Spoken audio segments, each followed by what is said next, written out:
Good morning. Welcome, everybody. If you came on a little early, you heard this gorgeous music. And it's BJ's partner, Cindy, who is a musician and teacher, playing for us, just for us to sort of settle. And that was a wonderful experience. Thank you, Cindy. We are going to have a real adventure this morning with BJ, going out to the edges and maybe beyond the edges to explore the worlds beyond the worlds, and to visit all of the unknown places in a way. So I am very, very pleased to have BJ with us, and she's been with us before. BJ is a minister and teacher, and she has been part of our community empowerment project for quite a while, right? BJ, maybe 2 or 3 years, and lends an amazing attunement to the various levels of meaning of what is going on.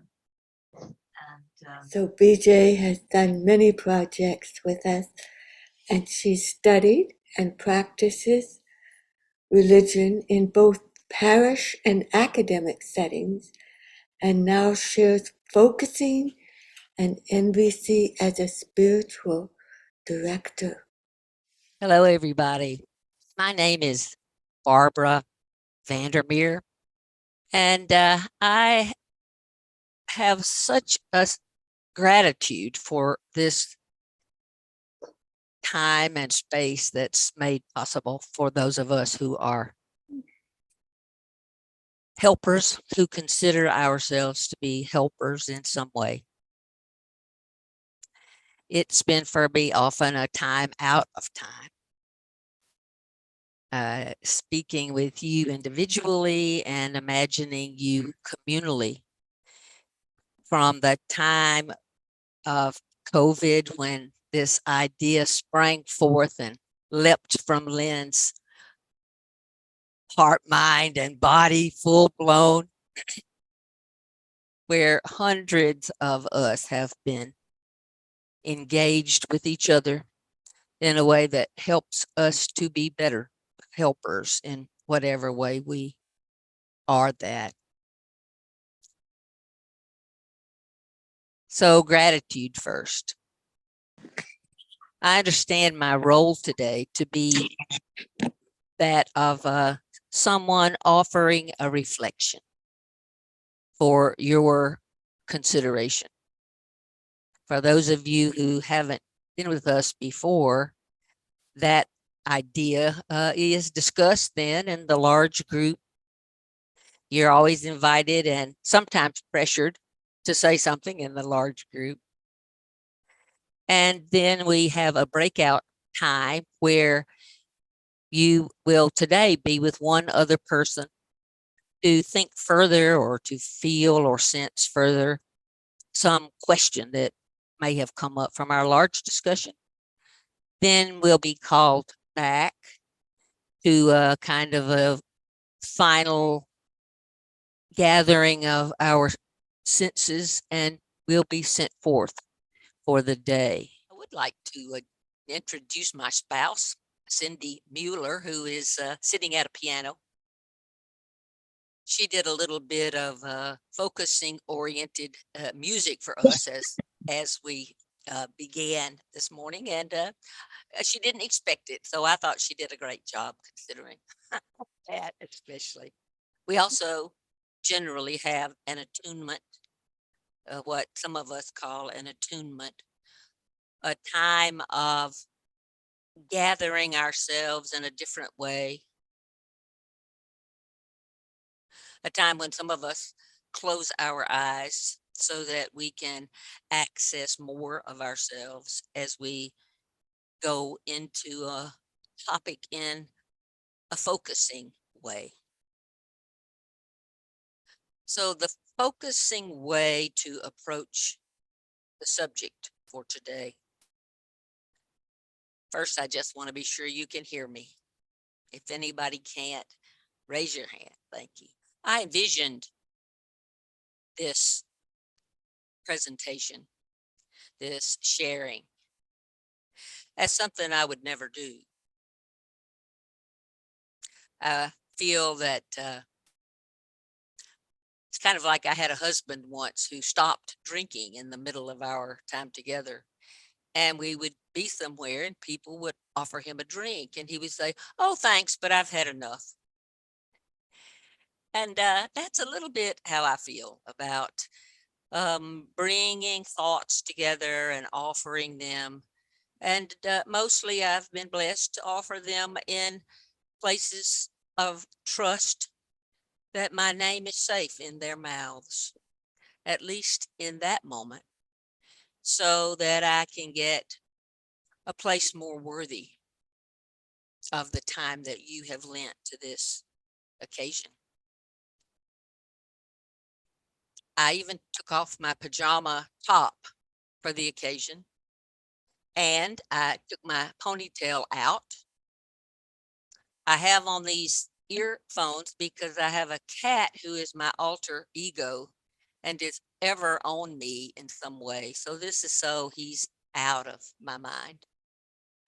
If you want to know any more about me, about the rock I stand on in considering topics like this, I invite you to just stay after and I'll answer any question. I'll just say now that when I learned to read, my mother turned to me one day and said, "Okay, now that you can read, are you going to read your Bible at night or are you going to read your Bible in the morning?" And today, after having gone to what my mother called seminary, and studied in lots of other ways, I am officially endorsed by the American Humanist Association as a humanist clergy person. And that means I am able to be hired, as I was most recently by the University of Florida, to offer consultation about to a palliative care group for a couple of years. So, the attunement. Some of us close our eyes, and you are welcome to do that. I will. Hmm.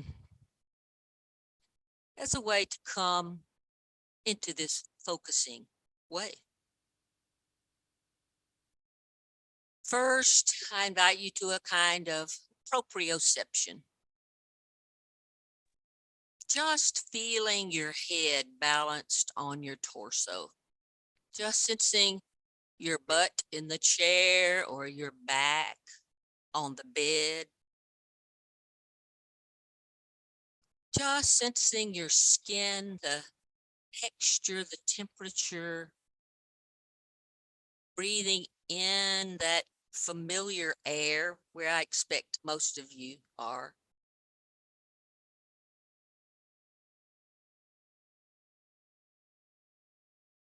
And then some moments of interoception in your imagination or perhaps even touching your own throat. That amazing mystical place where we breathe each other in and we breathe ourselves out, where we take nourishment that sustains our entire system, all the organs, the lungs, the heart, the belly, all of those organs of reproduction, creativity, pleasure, that whole thing inside.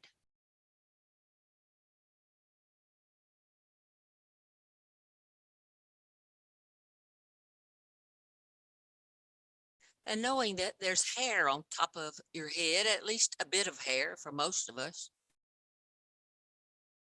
Can you feel that hair from the inside? And it's gathering what it needs to push forward, move forward, become this hair that its genetic disposition told it it was going to be. Just the feel of that. And I have my hand on my chest. You might, if you would like, join me in feeling what it is in your fingers to feel your chest.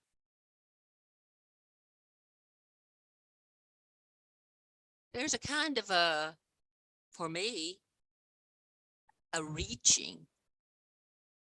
There's a sensation from inside my fingers of reaching out.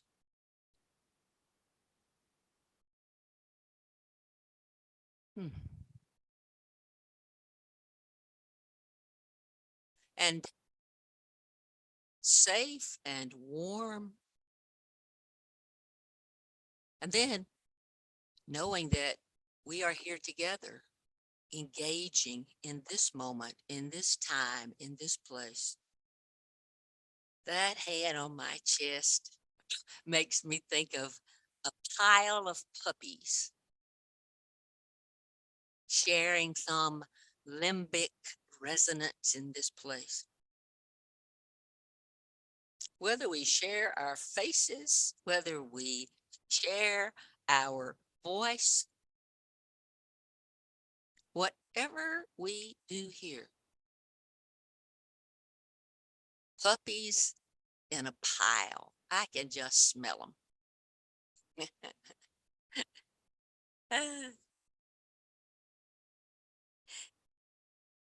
And then knowing that we come to a top that is fraught with opportunities and threats, with danger and with beauty. Understanding that there is a whole thing about the word God. There is a whole thing about this idea of AI. And there's a whole thing about how they might complement each other. Hmm. And so coming back to the room, here we are.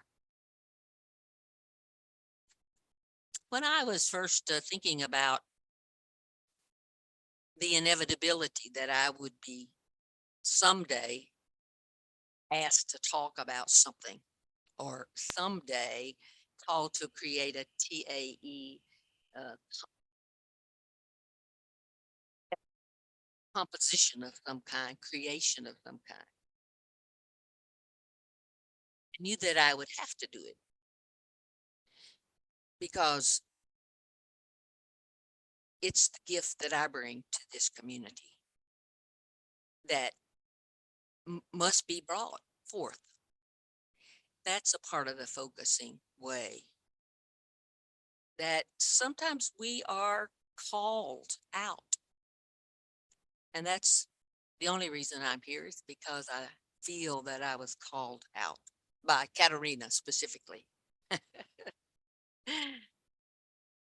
So let's begin with what I see as this is what came to me. I was considering the idea of the word God and what your first association might be with that word. And then I was going on. It was going to be like, then the whole thing about the word God. Until a couple of weeks ago, a few weeks back, Dan Schachter gave a beautiful Help for Helpers reflection. And at the end, he briefly referred to AI. And I asked Dan if I could share something uh, with you guys. He gave me permission, and just to be sure I don't go off and say things he didn't really say, I want to just read you what I intend from him. Dan is wondering how Gendlin's philosophy might give us insights such that we can contribute to the current public discussion of artificial intelligence, an already polarized discussion in which some folks believe that AI may soon be capable of not only thinking and thinking independently, but also of feeling as humans feel. Dan has a small group who consider these things. And Dan told me that we need to remember that for Jinlin, feelings are things, feelings, hunches, emotions, feelings are things that can be slotted, unitized, but that the felt sense is something different. And he left us with the question to consider: what is the distinction between feelings and felt senses? Well, what I got from that was two things. First, that there might be some um, idea that even if artificial intelligence can feel as we feel, it's doubtful that artificial intelligence will ever be able to have a felt sense. That's just one thing that came through my mind. And at the same time, the idea that, well, maybe it can do so many other things. Maybe it will be able to get a felt sense. And if it can, then all the things we're worrying about are for nothing, right? Because the felt sense of the thing, this artificial intelligence, will never lead us astray. So thank you, Dan. And then, oh my gosh, for those of you who, like me, know very little about artificial intelligence and this explosion, have a look at Annecy's reflection recently, where she just sort of casually brought up these things that so enriched our understanding of what it means to be with our ancestors. Just astonishing. So that's why we have AI in here as well. So here we are with, for me, my first general notion of how can we talk about, how can we be with word God and all that it points to for each and for all of us together. And for me, it was yellow. The whole thing about God was yellow. Now, as we're going forward, your association with God, the word God, might take on a color as well. And then artificial intelligence and all that that concept might mean for me was blue, blue like this shirt. And then a Venn diagram came into my mind that there's an overlap. And that overlap was for me green. And why that matters anyway, Dan said there's a sense of urgency that each one of us who are dedicated focusers and followers of this way have an understanding of many things, anything maybe he might have meant, but that we each have an understanding of AI. Now that sounds wild, and it does to me. I do not want to give a speech about AI. too vast for me. I've studied God my whole life, but AI only about a year.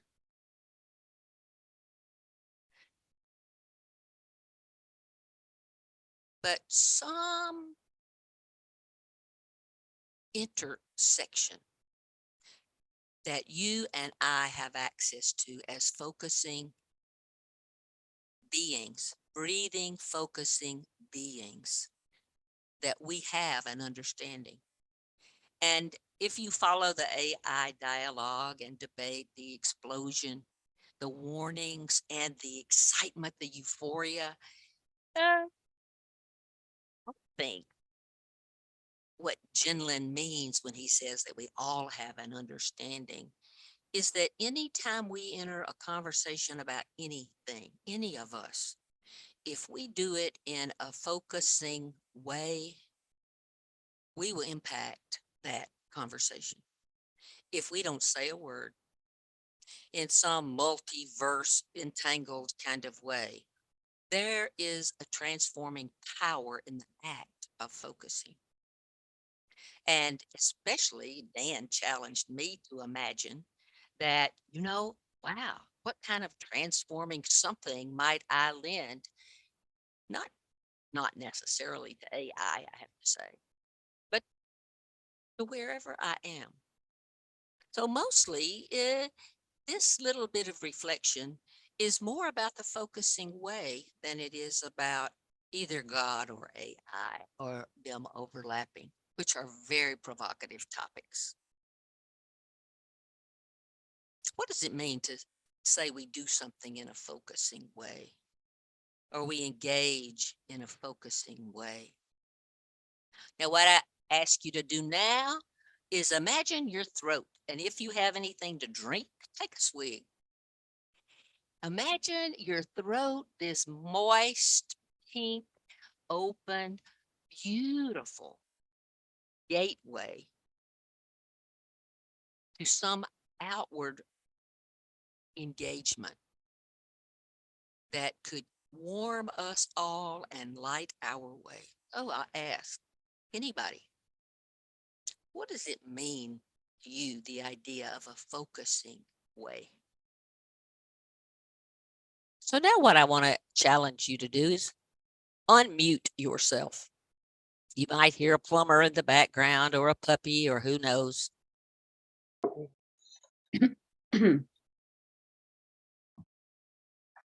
If you raise your hand, I won't see it. So Liz, did you want to speak? Liz? My hand raised. For me, what in the focusing way is a moment of pausing and really allowing the whole of you, especially I sort of think of it of just letting my attention drop inside and wait for that feeling, that something that you couldn't have come up with from the intellect. That's the focusing way. Pause and allow your body to respond and trust that the correct next step will come. And it's a very visual thing for me. A dropping inside, viscerally dropping inside, waiting, trusting. Hello. Focusing way tells me not to be judged. The open, very open and open field, waiting to be seen. And it's also responsibility, because if I try to watch and feel myself, I don't know what to be, what to see, what to feel. And I think it needs a little bit courage too. It's a potential field. Thank you. potential field and openness and a responsibility. PJ, Yes, I'm on a high. hi. So what came to me, or what stood out of what you said, was that you have studied God your whole life, and what do you know about AI? It's very little and very fresh compared to that. And then you're saying, well, if we approach it a focusing way, we can still, even saying nothing, contribute something. And what came to me is that mostly I'm very little informed politically, and yet a lot of times when there is a discussion, I feel like I get a sense of something about these countries or about the global situation or something. And then I'm always very surprised, because I think to myself, what is that? If you inform yourself so little, what is that sense? You have a sense of the situation and you can contribute. And I have no way of describing. I'm just describing how I'm surprised. Where do I get this inner sense from when it's not from knowledge? Yeah.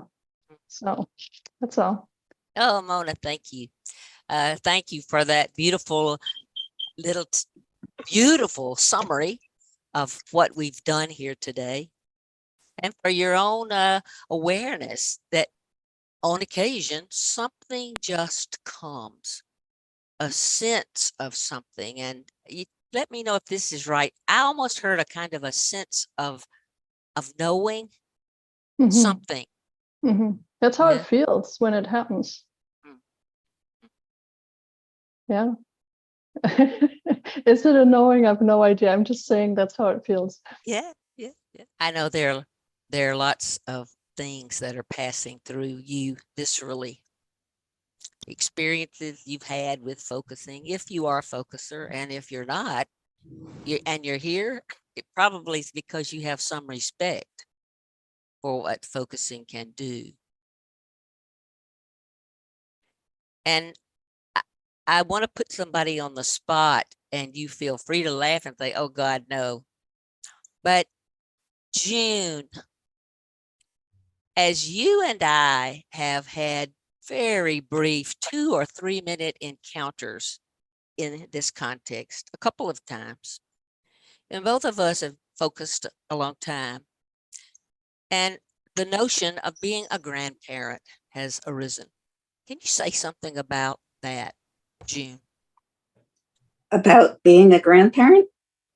Yeah, about in a focusing way, how you have engaged as a grandparent, or how I have engaged, or questions we have about it that are deep questions. Well, it's interesting you bring that up. I just had a visit of 4 grandchildren under 8 staying in the house for 8 days. Who's counting? Right. 4 of them under 8, right. 8, 6, 4, 2, right. So what was it like? Well, mostly I liked to, right, just be there and be open to where they were. That's what I think I spent a lot of time doing, was where are they? What are they up to? How are they contacting me? And that's how I want to be with them.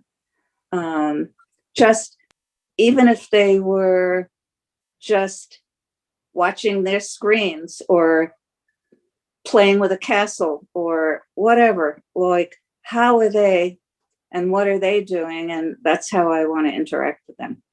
You know, we did spend some time outdoors and, you know, playing games. It was just fun, right? Being with and accepting what was there, whatever it was. I asked thank you so much, June. I asked about that because I want you to know that, to imagine with me that even things as vastly promising and threatening to the whole human race as God and AI, that those things can be seen with a few basic notions that will bring us to those subjects in a different kind of way. June, coming to her grandchildren in a focusing kind of way. Could somebody say back something you heard June say that maybe suggested to you that she might know something about this focusing way? That she gives them time. And June, you said you gave equal time to each grandchild, just as we give in focusing equal time for each aspect, each element. This kind of having enough of a space that there's room for each. Being with,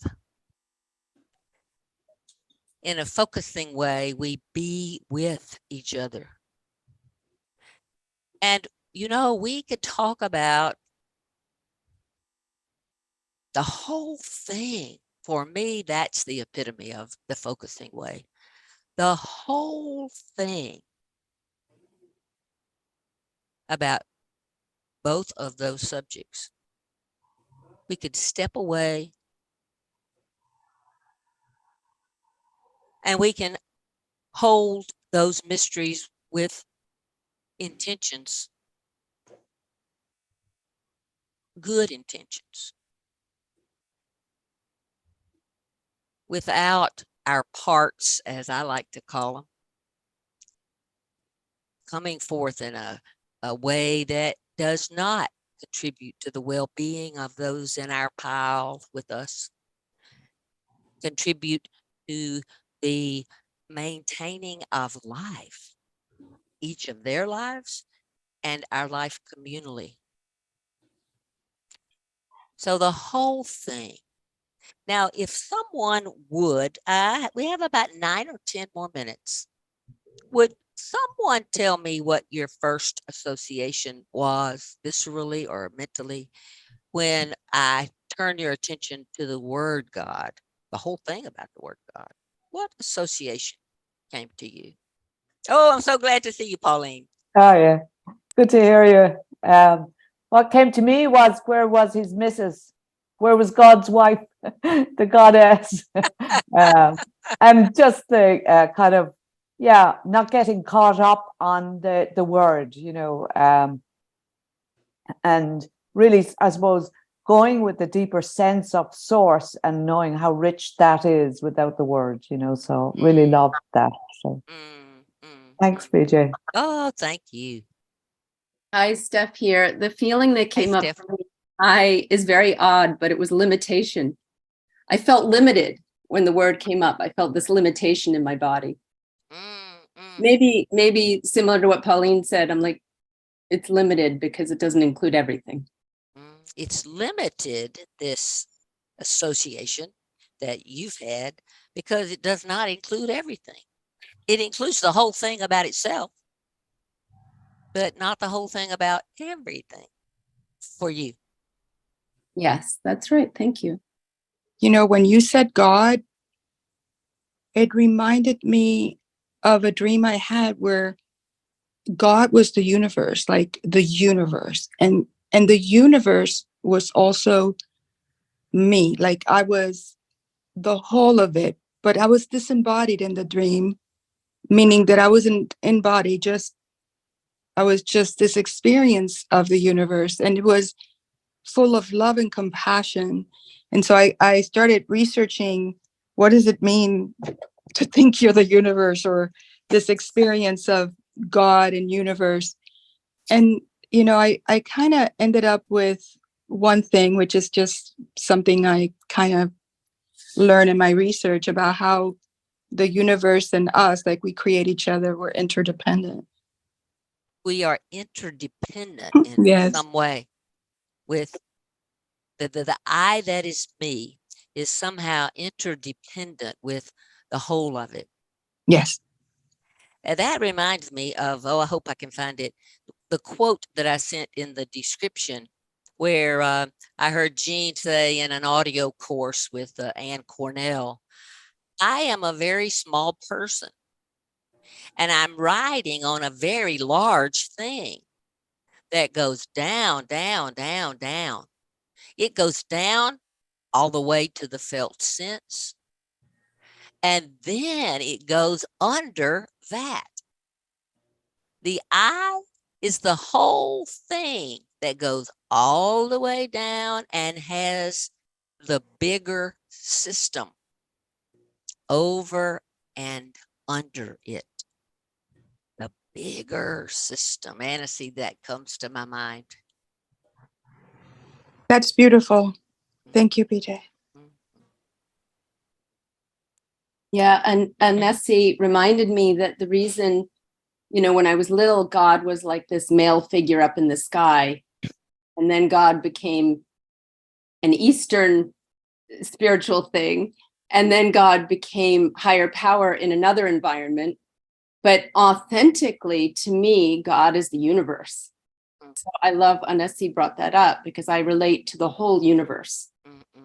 Oh, that's beautiful, especially from you, Steph, because at first the word God brings you an association of a limited sensation. Yeah. And you know what Jinlin says about words, right? They are pointing to all kinds of things. Right. But then when you think about it authentically with your whole capacity, it is different. Yes. It's the whole of all of it. Yes. And a very beautiful example for me of the first associations we have, and then the feelings, and then the body sensations, and then whoof, something might come that's entirely different, something new, something fresh. Beautiful. Thank you. That was amazing. Now I know that I'm certain, although Cindy tells me not to be so certain sometimes, but I feel kind of certain that some of you were hoping for a more thoughtful, in terms of maybe philosophical discussion of existence and essence, of the implicit and the explicit. And those things are so magnificent, and they bring me just this breath of a kind of a fulfillment of every desire I ever had. That's what it does for me. And it is so rare that we have an opportunity to be with other people who are willing to look at other ways to be with things. And likewise with the word AI. So what I want to say about that is, if you want to talk about it, the conflictual nature of it, the destructive aspects of it, the hopeful moments that it can bring, the help that AI can bring to humankind. And if you want to talk about what I see as that intersection, I would love to talk to you at another time. So don't despair if you're there. And so, golly, we come to this time of sharing with another person. And I have thought about a lot about inviting you to imagine the whole thing, to reflect a moment with each other and imagine the whole thing, the universe, I mean, the whole thing. And just see what comes. In like fashion, if you want to just chat with each other about the weather, you're welcome to do that too. My conviction is that because we are or honor focusing, when we come together with another person, there's something fresh, something directional, something empowering that can be born, a new creation. So take advantage of that. Welcome back, everybody, and BJ and Mm. It's just recalling that spontaneous gesture beneath language that Pauline had been talking about.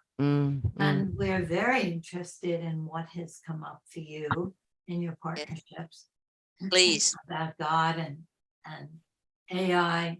I always want to say IA, and I have to correct myself. I don't know why that is. Well, you know, speaking of spontaneity, I decided that I would have a conversation, a sharing with one of my favorite chatbots in the interim. And so I want to read you a couple of things that AI said to me when I asked it to talk with me about the concept of God and AI and what they might have in common. And so AI says to me, you could say that AI and the concept of God both inspire fear and hope in people. People might worry that AI will eventually take over humanity or replace us. But on the other hand, they may hope that AI can help us solve some of the biggest problems facing humanity, like poverty and climate change. And similarly, people's beliefs about God can lead both positive and negative emotions from comfort to anger. That is fascinating, isn't it? And then she says, it seems like both the idea of AI and the concept of God tap into something fundamental about how we make sense of the world and our place in it. Concepts, more than concepts, and less about concepts and more about how these things challenge our assumptions about what does it mean to be human, to have a felt sense. What do we value? How should we live our lives? And then I say to AI, oh, you're talking about epistemology. And it laughs and says, yes, yes, now we're getting into philosophy here. And then AI says to me, you could talk about these topics in terms of what's beautiful or meaningful, what's ethical. We could enter the realm of metaphysics. What do you think? It asked me. And so then I say, I'm thinking about teleology again. And it says, oh, yes, Aristotle. Teleology is the idea that everything has a purpose or a goal. Isn't that powerful? It implies that the universe has some kind of larger meaning. And some people might say that both the concept of God and the idea of AI would fit into a teleological worldview, suggesting there's something larger that is guiding the universe. So that's how I spent my time. Now, what about you guys? Anybody? We've got about 14 or 15 or 18 more minutes. Wow, that is amazing, BJ. You should publish that. That really is amazing. Yes. You know, you can choose from several chatbots. You can choose a conversational style or creative style or professional style. And I have to say that for me, it is a conversation partner very often. I had a boyfriend who told me once the only person I could really talk to was myself. And so I now get to experience AI as my partner who listens well and speaks wisely and sometimes erroneously. Did you say the AI defined God? How does AI defines God? Did in your group, did you talk about that? No. I'm just thinking. Okay, good. I know little about both of these concepts, so what we're discussing. So I'm just thinking. You know, I have that. I have several, as a matter of fact. And what I would love to do is just mark that and send it. I'll send it to you. I have your email. Okay, great. Thank you. I know God did not say anything about AI. So far as we know. Well, I'll just finish since nobody's talking. Please. The conversation that I had with Pauline, what really came forward for me is she used the word surrender. Mm, And that, because I'm sort of, my sense of fear around AI is huge. But then when we talked about it in the sense of there is the bigger, the whole of that other space, and to trust and surrender to that, not in an intellectual way, but in that really deep felt sense, okay, what I need will come. So, and of course, I think of 12-step program, and I just think how profound that word is. yes. Surrender. Thank So you. thank you. Yeah, the word surrender and the reality behind the word surrender. Yeah. The good and the bad, shall we say. BJ, for me, bewilderment, I see God in nature. Like, I feel nature is God. I don't know, I see whatever God represents for me, be it all the love and compassion and that kind of universal sense of oneness. I see that in nature and also in music. Like I was in an orchestral thing this weekend near the river. So it was nature, the river, music, orchestra, and it was beautiful. It was, it was very global. Someone was from Ukraine, the clarinetist was from Syria. It was just amazing. And it brought all these social issues, but it brought all this community to it. So I feel I was bewildered. Thank you, Annecy, calling that experience that you had and giving us some words for it. Cindy, Well, everybody, that's Cindy, my spouse. So when you say, did anyone feel bewildered, or do you feel bewildered? And what came up for me was, well, that's it.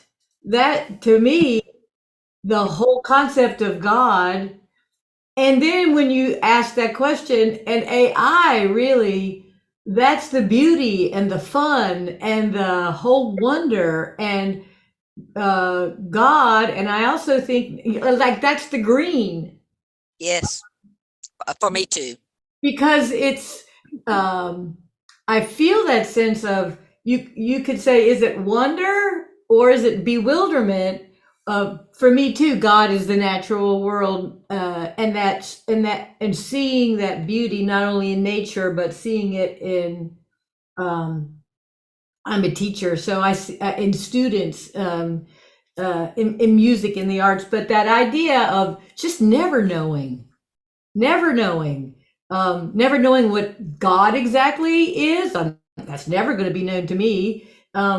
Maybe till it's all over and then we all get to know. I don't know. But in the sense of AI, it's like we have no idea what this is going to do. It is so open ended.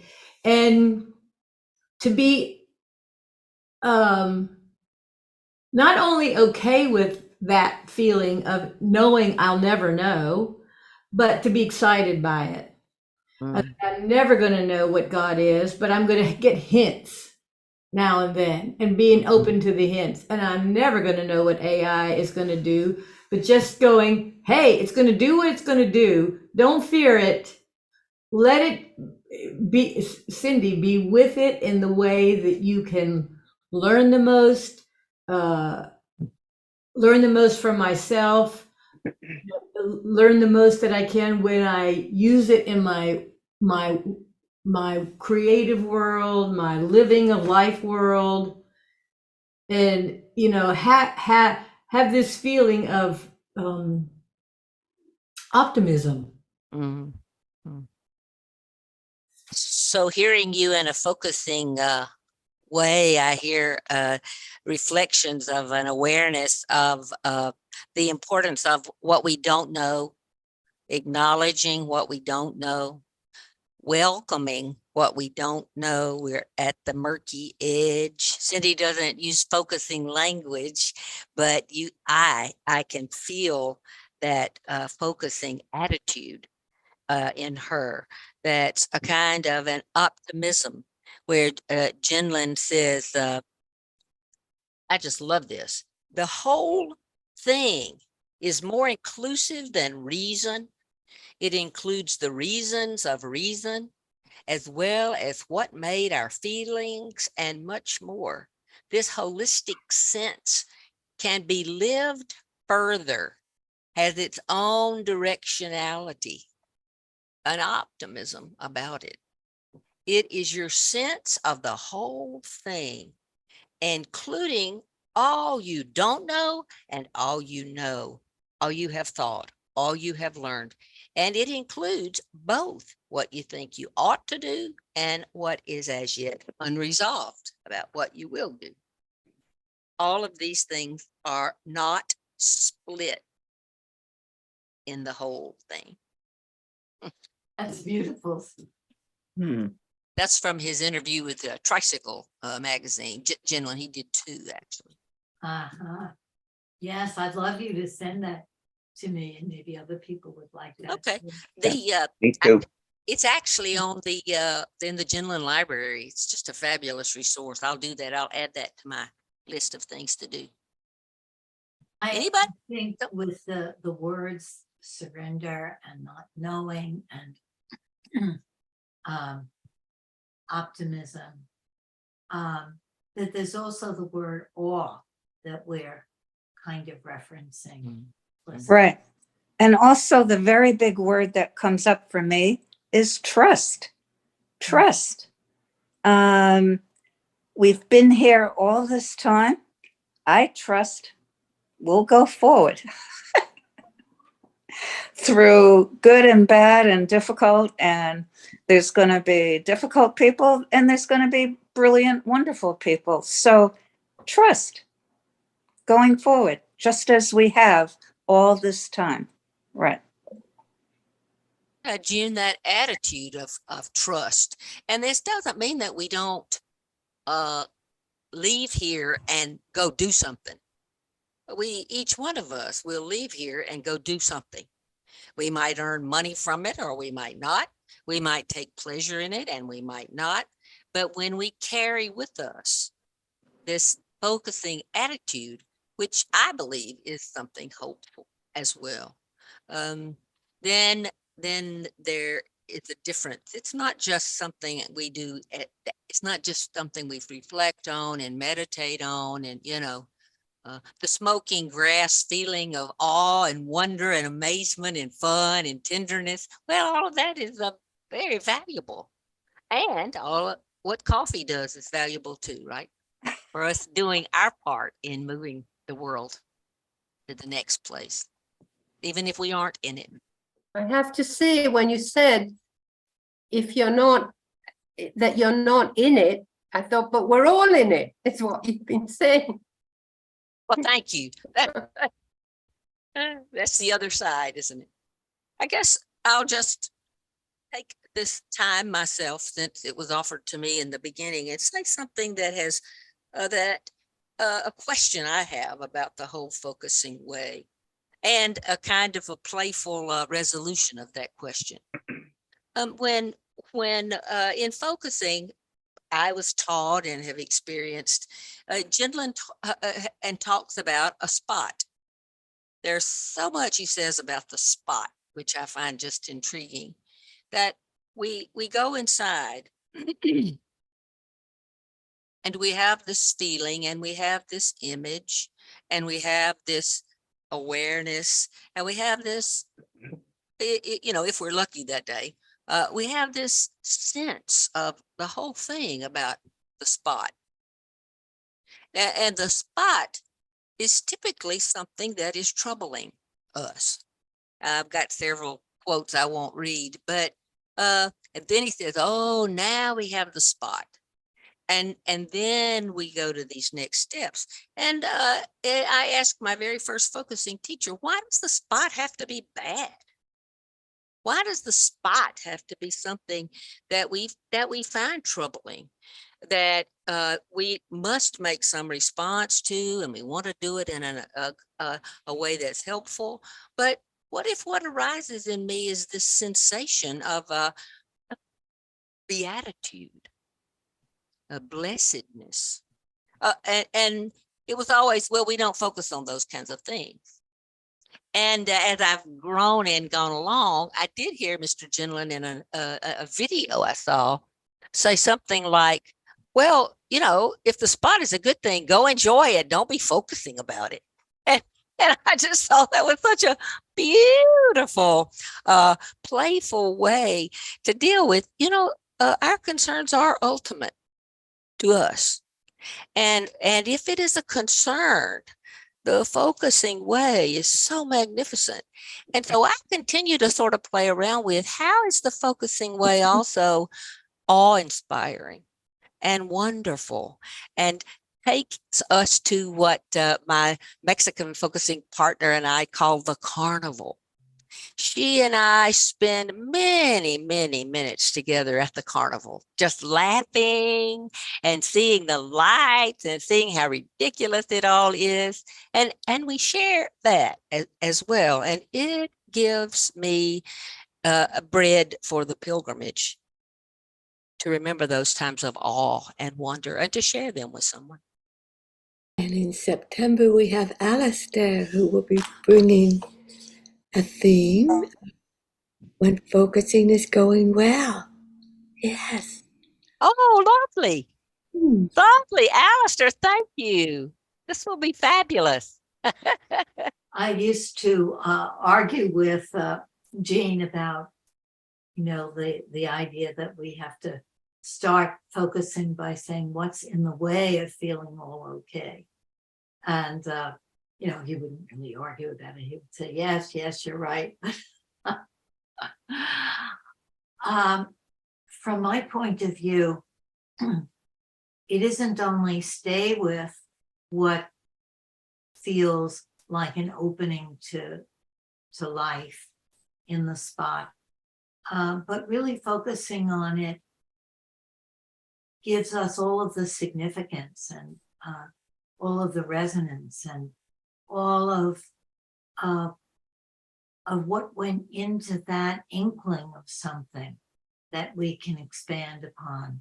So I think focusing on God, on AI, on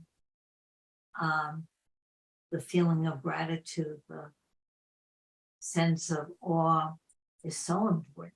I know our time is just about gone, and I know I have asked Dorothy to give us a quote. Lynn, I want to say back, what I heard from you was a kind of a putting a stamp of approval on the idea that we might want to savor those moments that do come, and just be aware there are parts of us that want us to do something else, deal with some problem, and that those things are what sustain our life, really. And when we can share them with each other, especially. Thank you, Lynn. I believe that we're almost done. So, Dorothy. Yes, Dorothy. Yes. This is from Frederick Buchner, Now and Then, a Memoir of Vocation. And I put that in the chat. Here and there, even in our world, and now and then, even in ourselves, we catch glimpses of a new creation, which, fleeting as those glimpses are apt to be, give us bright hope, both for this life and whatever life may await us later on. Thanks for being here, everybody. It was a pleasure. Thank you so much, BJ. Thank you, BJ. Bye.